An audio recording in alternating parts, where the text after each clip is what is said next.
Students gather for morning assembly at a local public school in Punjab. Without a shelter under the blazing sun, they sing, "Bless our goal for ambition." Pakistan spends little on schools, evident in the conditions we see. Education Commission puts the rate of literacy in the country at 50%, but the question lingering on minds is that what factors have contributed to the other half left illiterate? This is the access issue. Yes, we have this problem of providing good facilities, opportunities for our population to get education. That is what government is realizing, and now we are taking it as an investment, whatever we are spending on education, to provide opportunity for our masses to get education, and hopefully, inshallah, in the next couple of years, this ratio will improve. This claim, rebuffed by independent survey organizations, put the literacy at 26%, which include those who can go a little further than a signature. And if the literacy definition is that a person who can sign a document, yes, I'm prepared to say that 50% of Pakistan's population is literate. There is a big debate going on in Pakistan as to what literacy is. That is why you have these contradiction in figures. What you really need to look into is this 50% literacy rate, is it what? That is the question that really has to be answered by the government. Far worse are the rural areas where only an estimate 5% are educated, the lowest in the world, and the government's allocated education budget is much lower. Around 2% of our GDP we are spending on education.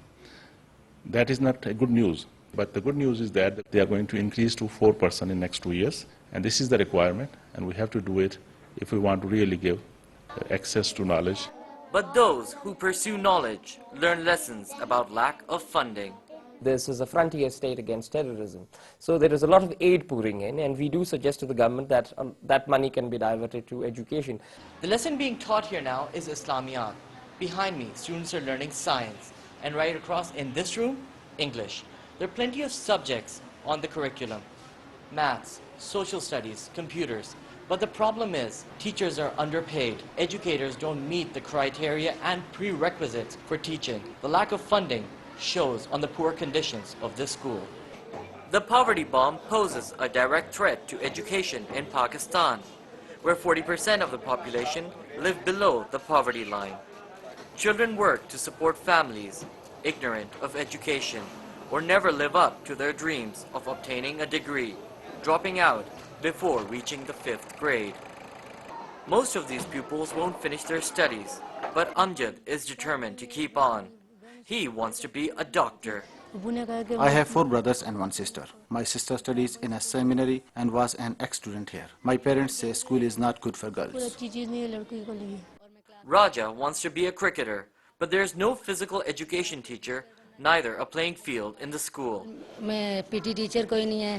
I practice outside the school for cricket matches. We have no physical trainer or ground. It's very frustrating. Very few can afford the luxury of expensive private schools. This condition leaves the vast majority deprived of decent education. So, in such conditions, role and support of government becomes inevitable. But as experts say, it is continuously paying deaf ears to such demands. Here, there is a kind of education which is fast gaining momentum. Madrasas or Islamic schools. Young minds can be indoctrinated to serve the Taliban cause. Though plenty of seminaries exist in Pakistan, only a small percentage of students attend them. But this has led to a major concern in the country, as their educational directives, some believe, have unconstructive effects on the society.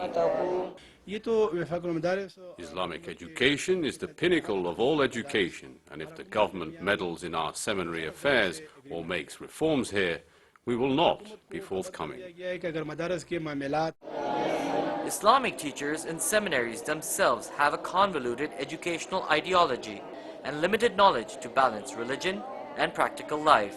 Pakistan's future, as many here believe, depends on how educating the masses. In Rawalpindi, Punjab, Sib Kafi, Press TV.